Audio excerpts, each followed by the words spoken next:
First of all, I want to say thank you so much for the work that you're doing. I'm Commissioner Dirk Clayson from Kane County, and I don't even know where to start, as I've been here listening and made just a few lists of things. But I think the number one thing that we need to convince particularly our federal agencies is to just ask the question, are you creating problems or are you solving problems? Which side of that fence are you on every day? And the problem that I see is that there's far too many on the side of creating problems every day. Turning off the lights at 5 o'clock and going home and not worrying too much about solving any of the problems. And I say that a little bit tongue-in-cheek because I feel like we have some great local folks in our federal agencies, but their hands are continually tied. Some of them are frustrated to the point that they're leaving the agencies. We're losing the good employees, every year because they're frustrated about not able to make good decisions. We in Kane County historically have thrived on natural resources. I just received this report today, which shows that 43.6% of our economy, our dollars for payroll, are associated with tourism. Now, we're proud of our tourism, and that's great, but you can also see that bottom right-hand graph that shows the seasonality of our tourism. So we've got a bunch of seasonal jobs that we've cashed in for the loss of our natural resources, timber, cattle, and mining. We're still extremely concerned about the 20-year withdrawal of the uranium industries on the Arizona Strip, and all of the science pointed towards that being an environmentally sound mining operation, and it was completely a political decision made by Secretary Salazar to move forward with that withdrawal. We have currently a legal action that we're joined in with the industry to challenge that action. I want to add to what Claudia said about the trade, I guess turnover that we see in management in these agencies. I have a brother-in-law, and he works for the State Department, and he spends times in different foreign embassies, and he's only there for 2 years. And I said to him, why are you always moving around? Just when you're going to be good at something, it seems like you're moving. He says, well, that's a purposeful intent to make sure that we never have a loyalty to a local area. We never stay in an area long enough to be loyal. And I feel that that's the same thing that we have going on with our federal managers. They have no institutional knowledge as a result. They're able to deny or move forward with anything that a previous manager may have said or done. We've been in a 4-year battle over a Robinson Canyon ATV trail with our Forest Service. And, to give you some ideas, we go up there, we work on the trail. They wanted us to design a trail that would not need future maintenance very often. We asked them what parameter they said that they would have to agree to, and they said, well, unless you can design a trail that wouldn't need any maintenance for a long, long time, like 200 years, then we're not going to approve that. And we're like, you're kidding. 200, you need us to design a trail or a road that would need no maintenance for 200 years. I mean, that's the kind of absurdities that we deal with. So we entered into an agreement where we said, okay, we, Kane County, will maintain this road indefinitely.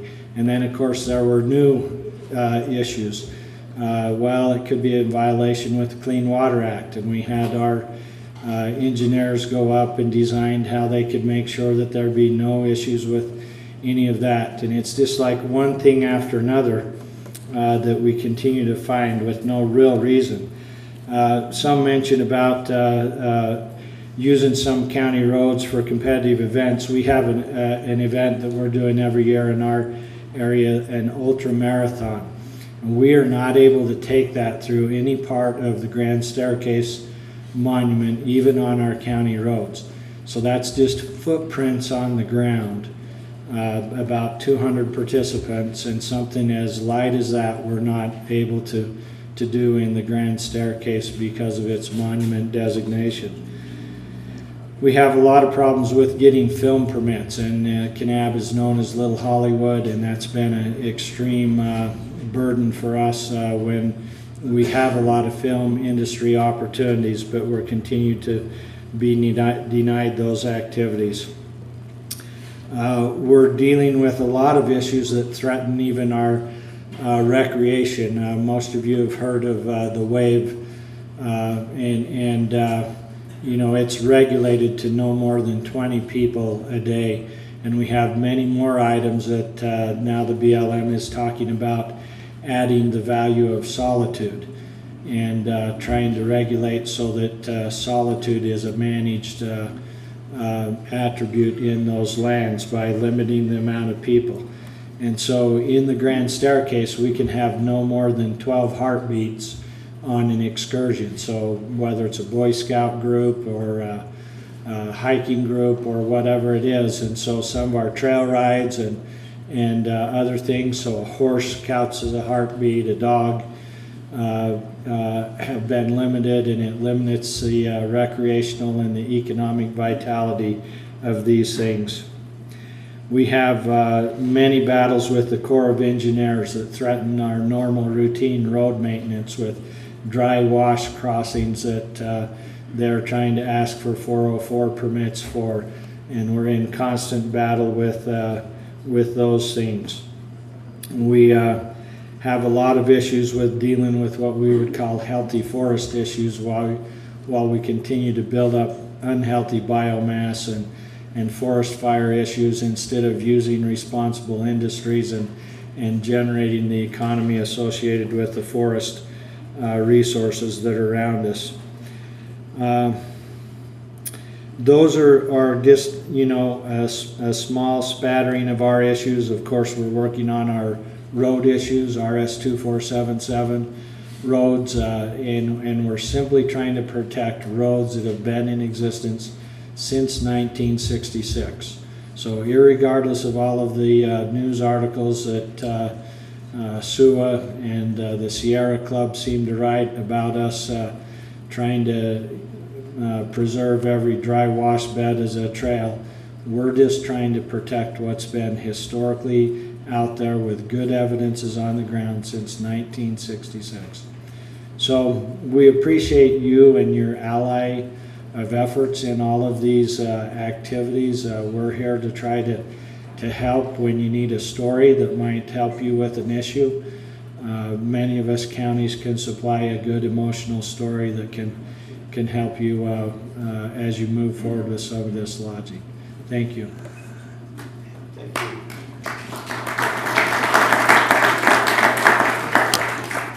Commissioner, thank you for your comments. I'm just struck by all of these, and we've been hearing these stories all over the West as well. Could you describe for your county what it means for your county if this situation continues to go the way it's going and accelerate, and we don't bring about some kind of change? How immediate do you see the concerns, the seriousness of this, and what does it mean for your county? Well, our economy is still squarely in a recession. Our real estate values are still down. We're still struggling. We haven't come up at all. We continue to basically replace families with retirees. And so what it really is hurting us is our families, our kids. Our enrollment in our high school is about half of what it was 10 years ago, for example. And it's really difficult in these rural counties when you take away the natural resource job opportunities, because those are what we refer to as the family sustaining jobs that we have in our area. So we've got plenty of jobs, actually. In fact, a lot of us have to work 3 or 4 of them just to make a living, but they're seasonal, they're low paying, they're part-time. There was an example of your county that was a few months ago about the taxes on the pill money, and it says that 90% of your county is not able to be taxed. So, but the pill money brings in about $1 million in revenue to your county, but yet the 10% that is able to be taxed brings in about $5 million. Right. If we could tax federal lands at the same rate as our normal lands, we did some hypothetical work just to kind of see where that would be. If that was all private and had same ratios of building structure, commercial, residential, I think we projected would bring in another $49 million. Say $50 million. So we'd be in great shape. But we're simply trying to at least, in regard to PILT, it's as any property owner should pay for services that we provide. We provide the search and rescue, the road maintenance, and many, many other activities out on these public lands. And we're happy to do so primarily because if we didn't do it, it wouldn't get done, and it would change the character of our county. But they should be paying their fair share. Thank you. Thank you very much.